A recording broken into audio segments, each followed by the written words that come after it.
సాయినాథం నమో సాయినాథం సాయి చరణం పరమ సుఖదం సాయి చరణం పరమ సుఖదం పరమ సుఖదం సాయి చరణం పరమ సుఖదం నమో సాయినాథం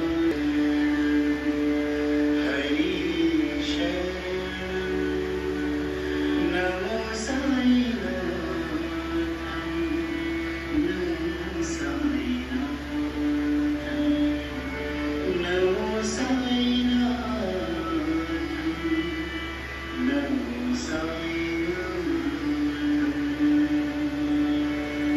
సాయి స్మరణం భయ దుఃఖహరం సాయి స్మరణం భయ దుఃఖహరం సాయి స్మరణం భయ దుఃఖహరం సాయి స్మరణం భయ దుఃఖహరం నమో సాయినాథం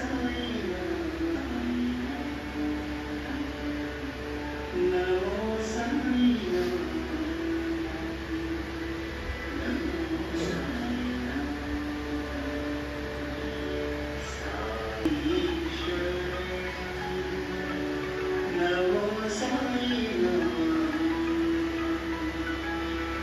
నమో సాయినాథం నమో సాయినాథం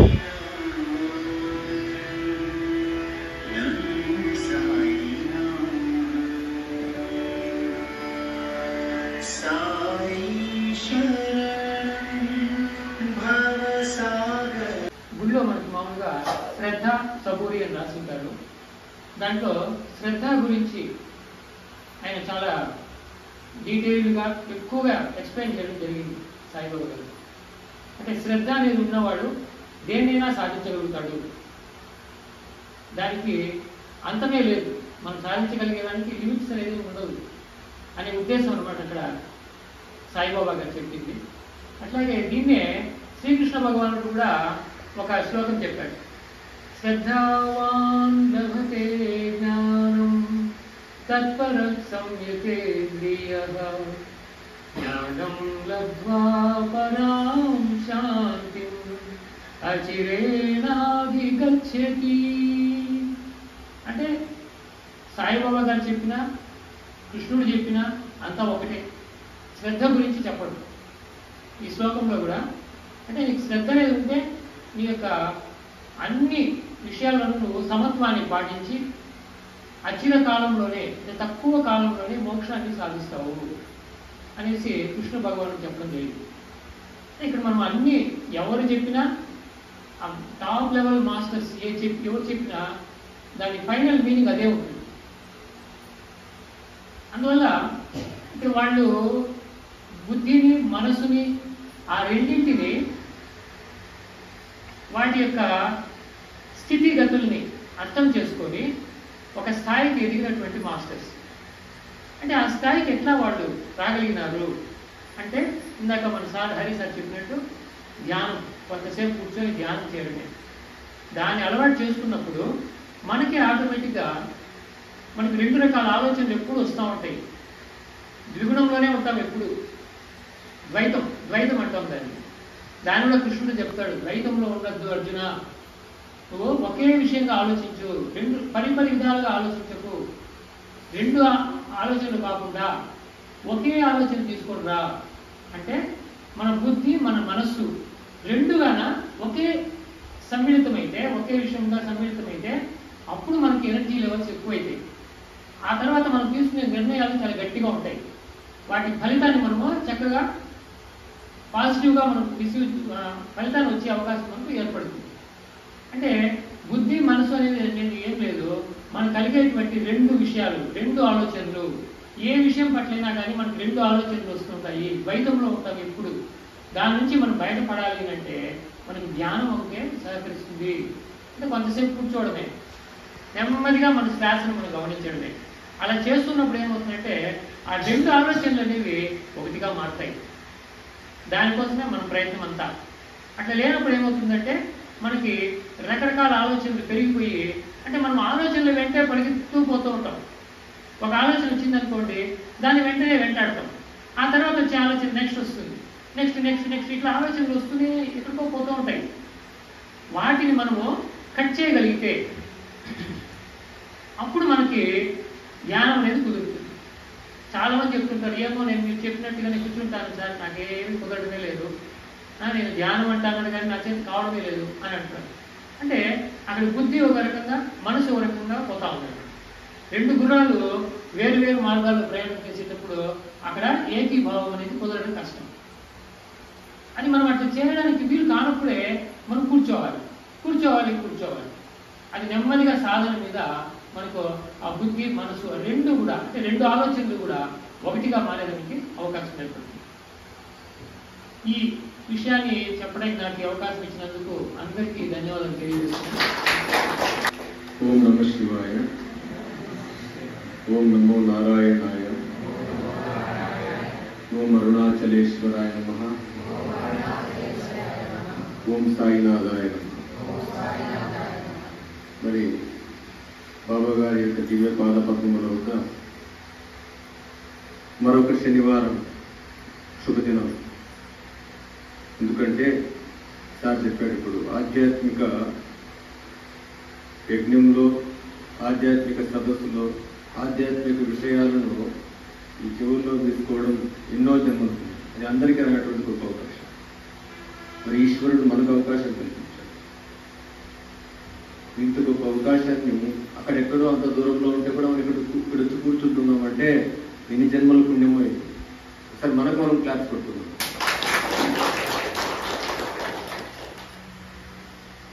మరి ఉన్నటువంటి సమయంలో మన టాపిక్ ఏంటంటే ఈరోజు మనస్సు, బుద్ధి, చిత్తము, అహంకారం, ఈ 4 విషయాలు. ఒక ప్రశ్న వేస్తాను నేను, అందరూ నాకు కొంచెం సమాధానం. ఎంతమంది ఇక్కడ స్వేచ్ఛగా ఉన్నారు చెప్పండి.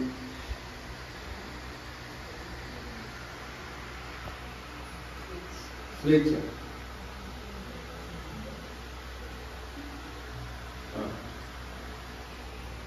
ఎంతమంది మనం స్వేచ్ఛగా ఉన్నాం? పంకజ మేడం, స్వేచ్ఛ లేదు.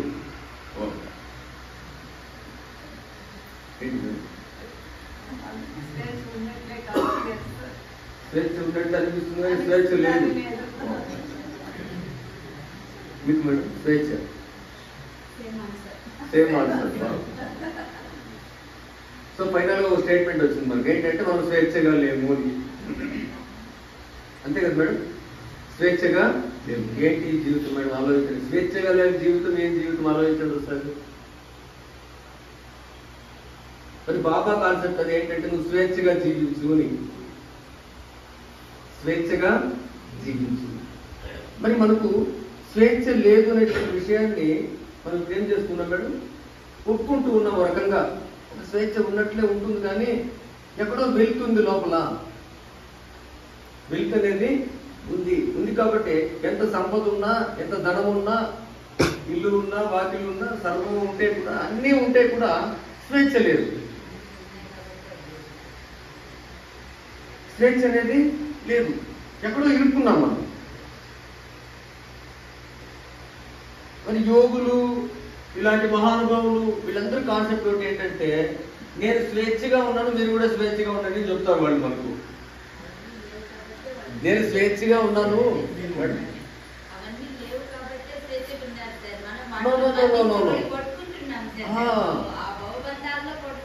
అదే అదే అదే టెక్నిక్ ఏంటంటే,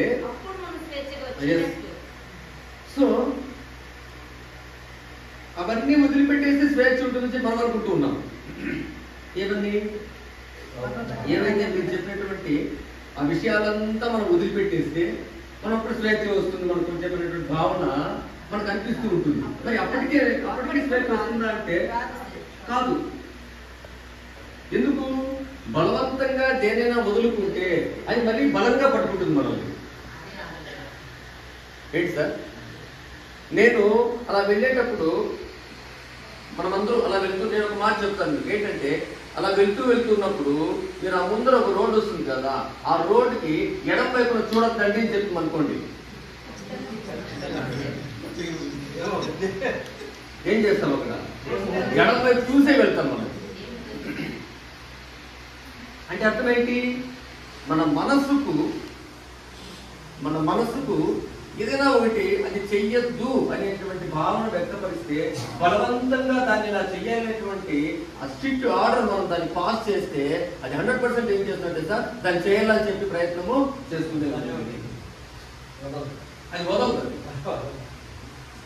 చిన్నపిల్లలు అది మనస్సు యొక్క ప్రధాన క్వాలిటీ, లక్షణం.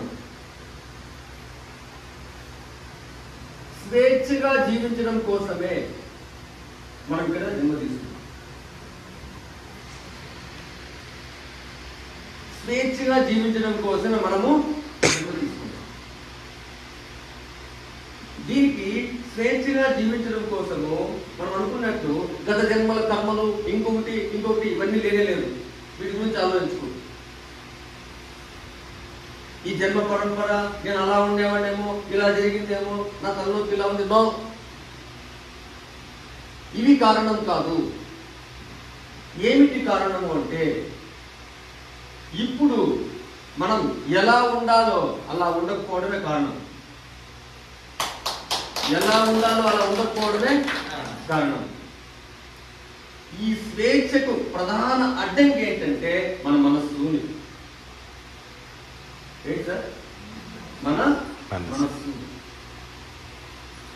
అందుకే మనకు మన యొక్క ఋషులు మహర్షులు ఎంతో సాధన చేసి ఒక క్లీన్ ఒక లైన్ ఇచ్చారు మనకు, ఒక వాక్యం ఏంటంటే, మనుయేవ మనుష్యానాం కారణం బంధమోక్షయః. మనుయేవ మనుష్యానాం కారణం బంధమోక్షయః.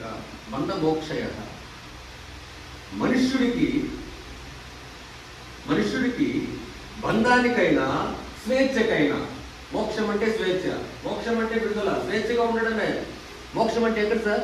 మోక్షం అంటే శరీరం పడిపోయిన తర్వాత మోక్షం కానే కాదు. ఇది రాంగ్ కాన్సెప్ట్. దీన్ని నమ్మకూడదు మనం. చనిపోయిన తర్వాత మోక్షం ఎవరికి కావాలి సార్? ఎవరికి తెలుసు చనిపోయిన తర్వాత మోక్షం వస్తుందని చెప్పని? ఎవరైనా చూసారా ఇక్కడ చనిపోయిన తర్వాత మోక్షం పొందిన వాళ్ళు సార్? మనం చెప్తూ ఉన్నాం కదా, చనిపోతే మోక్షం వస్తుంది, చనిపోతే మోక్షం కాదు, చనిపోక ముందు మోక్షాన్ని పొందాలి మనం. చనిపోతే ఏంటి? ఈ దేహం పడక ముందు ఏం పొందాలండి? మోక్షాన్ని అనుభవించాలి. మోక్షం అంటే ఏమిటంటే అది పెద్ద వర్డ్ కానే కాదు. దాన్ని మనం భూతత్వంలో పెట్టి చూస్తున్నాం. మోక్షం అంటే ఎక్కడికి వెళ్ళిపోతాం? మోక్షం అంటే ఏమీ లేదు. మోక్షం అంటే స్వేచ్ఛగా జీవించడమే, హాయిగా జీవించడమే, ప్రశాంతంగా జీవించడమే, అందరితో కలిసిమెలిసి జీవించడమే. ఆ స్వేచ్ఛ అంటే ఆకలినప్పుడు తినడము, హాయిగా నిద్ర వచ్చినప్పుడు కళ్ళ నిండా నిద్రపోవడము, అందరితో అరమరికలు లేకుండా హాయిగా మాట్లాడడము, హాయిగా జీవించడము, ఎదుటి వ్యక్తిని ప్రశాంతంగా హాయిగా మన దగ్గర తీసుకోవడము. సో ఇక్కడ ఏ అభావము లేకుండా, ఇక్కడ ఏ ద్వేషము, ఏ కోపము, ఏ కష్టము, ఏ సుఖము, ఏ మోసము, ఇలాంటి అభావాలు ఏమీ లేకుండా మనిషి హాయిగా జీవించడమే స్వేచ్ఛగా జీవించడము. అలా స్వేచ్ఛగా జీవించడం కోసం ఈ జన్మ, మానవ జన్మ. మరి దాన్ని ఏం చేశామంటే మనము ఆ లోపల రకరకాల చెత్తనంతా నింపుకొని, ఆలోచనతో చెత్తనంతా నింపుకొని మనల్ని మనం ఏం చేశామంటే ఎక్కడికో బంధంలో మనల్ని మనము ఇరుకునేట్టు చేసుకునేసాం. అందుకే మనుష్యుణ్ణి బంధాన్ని క్రియేట్ చేసేది ఎవరంటే మనస్సు, బంధములను విడుదల చేసేది ఎవరంటే మనస్సు. రెండు చేసేది ఎవరు సార్? మనస్సే. హరి సార్ గొప్పడు అని చెప్పేది ఎవరు? మనస్సు. హరి సార్ చెడ్డోడు అని చెప్పేది ఎవరు? మనస్సే. గొప్పనిచ్చేది మనస్సు, చెడ్డనిచ్చేది మనస్సే. అంటే మనస్సు రెండు పనులు చేస్తుంది. ఇప్పుడు ఏం చేస్తుందండి, మంచి చెడు అని చెప్పి 24 hours మంచినైనా ఆలోచిస్తుంది, చెడ్డైనా ఆలోచిస్తుంది. 24 గంటలు మనసు ఏం చేస్తుందంటే ఆలోచనలు చేస్తూ ఉంటుంది, ఆలోచనలు చేస్తూ ఉంటుంది. టెంపుల్కి రావాలని చెప్పింది ఎవరు? ఇప్పుడు మనసు. ఇక్కడ కూర్చొని హాయిగా ఉండాలని చెప్పింది ఎవరు? మనస్సు. ఈ మనస్సు చేసే పని ఏంటంటే రెండు చేస్తుంటారు. ఒకటి ఏంటంటే సంకల్ప వికల్ప ద్వయ మనస్సు అని. సంకల్పం చేస్తుంది, వికల్పం చేస్తుంది, రెండు చేస్తుంది మనస్సు. రెండు పనులు చేస్తుంది మనస్సు. ఏంటి? సంకల్పం చేస్తుంది, రెండోది ఏంటి? వికల్పం కూడా చేస్తుంది. రెండు చెప్పేది మనస్సే. వీరు గొప్పవాడని చెప్పేది మనస్సే, వీరు తక్కువ అని చెప్పేది మనస్సే, వీడు పేదవాడని చెప్పేది మనస్సు, వీడు ధనవంతుడు చెప్పేది మనస్సు, వీడు ఆ కులము, వీడు ఈ కులము. సర్వాన్ని ఆపాదించేది ఈ లోకంలో ఎవరంటే ఒక మనస్సు మాత్రమే, ఒక మనస్సు మాత్రమే. అందుకే అంతర్చతుష్టయంలో ఫస్ట్ వాడు ఎవరంటే ఈ నాలుగిట్లో మనస్సు. ఏంటండి? మనస్సు. మరి స్వేచ్ఛ అంటే ఏంటంటే ఎప్పుడైతే ఈ మనస్సులో, అంటే ఇవన్నీ చెప్తూ చూడండి, ఏంటి ఈ దొంగలు చెప్తుంది కదా మేడం, మంచి చెడ్డ అది ఇది చెప్తూ ఉంది. ఎవరు చెప్తారు సార్? మనస్సు. ఇవన్నీ ఆలోచన. ఇక్కడికి వస్తే బాబా గుర్తొస్తాడు. ఎస్, బాబా దగ్గరికి పోతే శాంతి వస్తుంది అనుకుంటాం మనం.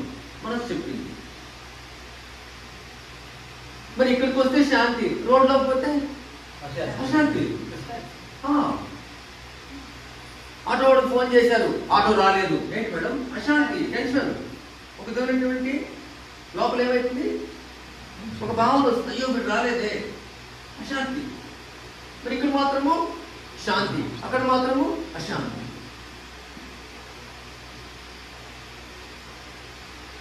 రంగన్ సార్ కనబడితే నాకు ఎంత ఇష్టమో. సో ఇక్కడైతే బంధం ఎంత హాయి, సార్ చూసినప్పుడు ఇంకా ఇంకొక ఇంకా ఇంకా హ్యాపీ. మరి అక్కడెక్కడో విరోధం అనుకోండి, వాడు కనబడాలి అనుకోండి, వెంటనే ఏమైతుంది? మనసు అశాంతి. మరి ప్రతి క్షణం మీకు క్రియేట్ చేస్తూ ఉంటుంది మన మనస్సు. ఒక పక్క శాంతి, ఒక పక్క అశాంతి, ఒక పక్క నావారు, ఒక పక్క పరవారు, ఒక పక్క దుఃఖము, ఒక పక్క సంతోషం. మరి ఇవన్నీ క్రియేట్ చేసి చేసి చేసి చేసి చేసి చేసి చేసి చేసి మనకు మన మనస్సు స్వేచ్ఛ లేకుండా చేసేసింది.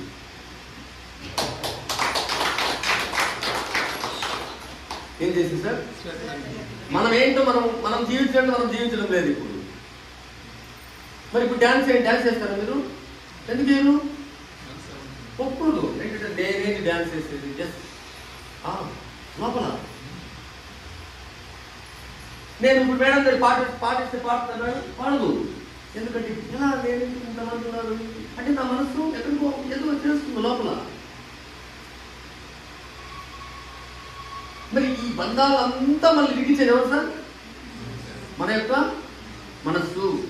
కానీ ఇక్కడ బాగా గుర్తుపెట్టుకోవాలి, మనము గత జన్మల కర్మల వల్ల ఇంకో ఏదో చేశాను కాబట్టి ఇలా ఇవన్నీ వీటిని దాటి వచ్చేసేయాలి. మనం వీటిని దాటి వచ్చేసేయాలి. మన నిజమైనటువంటి ఆ స్వేచ్ఛ అంటే ఆ విడుదల, ఆ మోక్షం అనేది ఎప్పుడు వస్తుందంటే మనకు ఈ మనస్సులో చూడండి, ఈ అభావంలో రెండు ఉన్నాయి కదండి. ఒకటి కష్టము, ఇంకోటి సుఖము. ఒకటి మంచి, ఒకటి చెడ్డ. వాడు మంచివారు, వీడు చెడ్డవారు. వాడు గొప్ప, వీడు దిప్ప.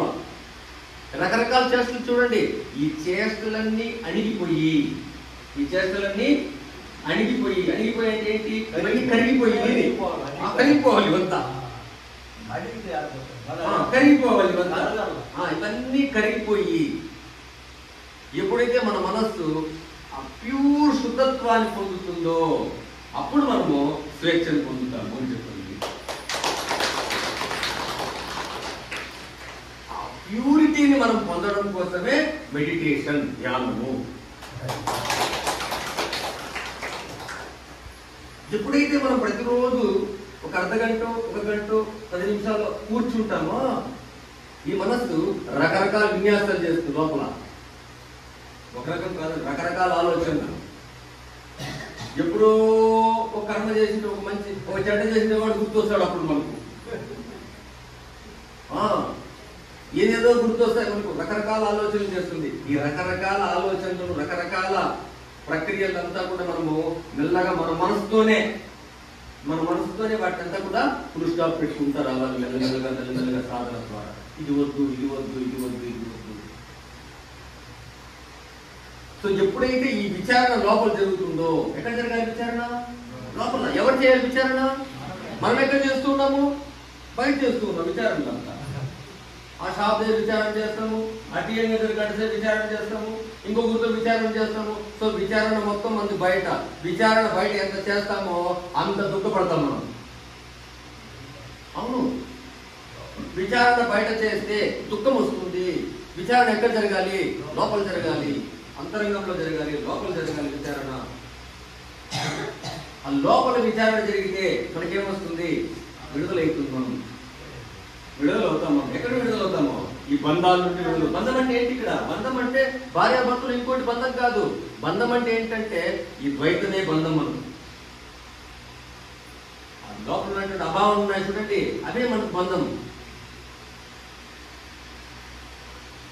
మరి ఈ లోకంలో మనుషుడు స్వేచ్ఛగా, హాయిగా, ప్రశాంతంగా, పరమ పవిత్రంగా జీవించాలి అంటే మన కాన్సెప్ట్ ఒకటి ఏంటంటే మన మనసులో ఉన్నటువంటి ఆ ద్వంద్వాల నుండి మనము బయటపడాలి. ఆ ద్వంద్వాల నుండి బయటపడాలి అంటే ఇప్పుడు ఎక్కడ ప్రయాణించాలంటే బయట ప్రయాణిస్తే కుదరదు.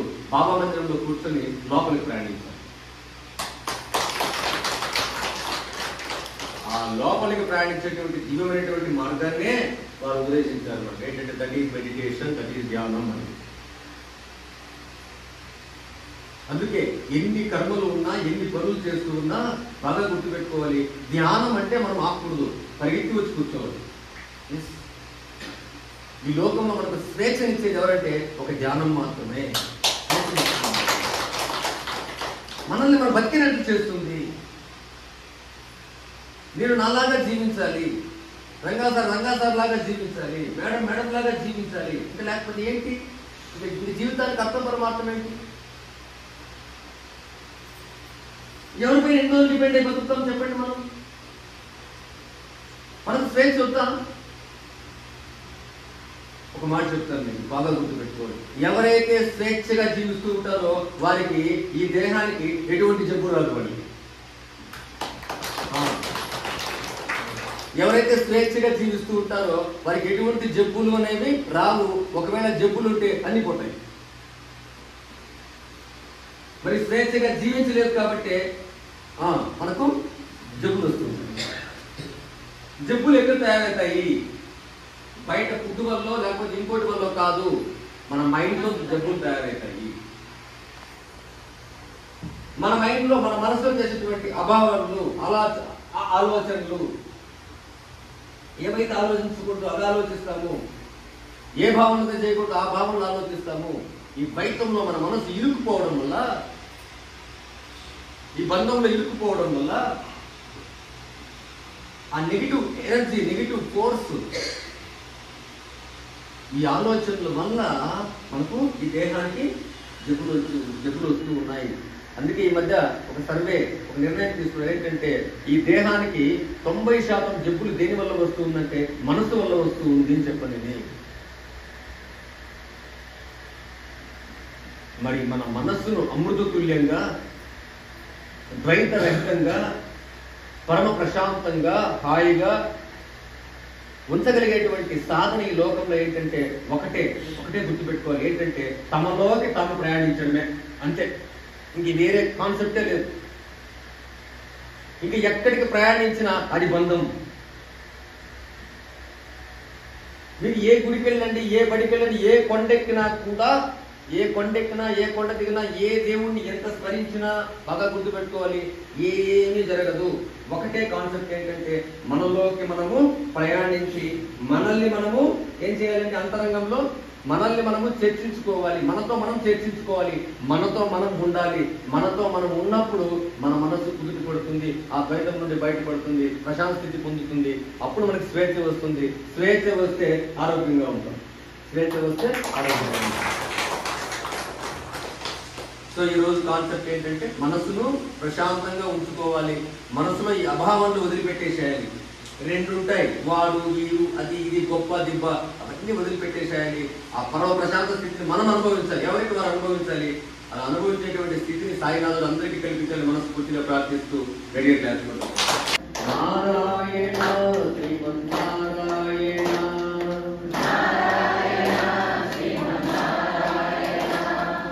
నారాయణ లక్ష్మీ నారాయణ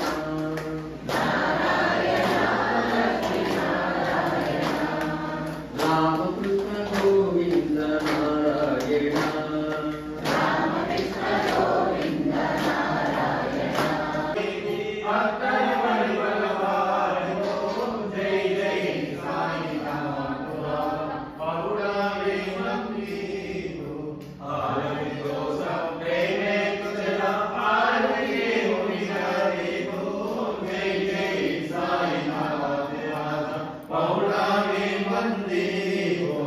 Sono